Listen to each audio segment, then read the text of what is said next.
माधव गांगड. कवितेचं शीर्षक आहे भूक. भुकेचा हट्ट करताना आम्ही कधीच आईकडे चंद्रावाने गोल भाकर मागितली नाही.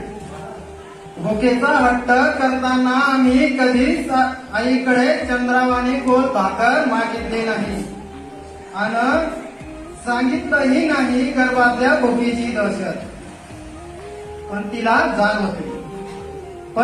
जाण होती आमच्या भुकेची आणि आमच्या हट्टाची. आमच्या भुकेसाठी तिनं तिची भूक मारली. आमच्या भुकेसाठी तिनं तिची भूक मारली आणि सरसावली आमचा भुकेचा प्रश्न सोडवण्यासाठी. पण खरं सांगतो साहेब, तिनं कधीच आमच्या पुढं भुकी असल्याची कबुली दिली नाही. तिनं कधीच आमच्या पुढं भुकी असल्याची कबुली दिली नाही आणि कधी मांडलीही नाही दगदग त्या भुकीची गाथा अगदी मुक्या जीवाप्रमाणे. धन्यवाद.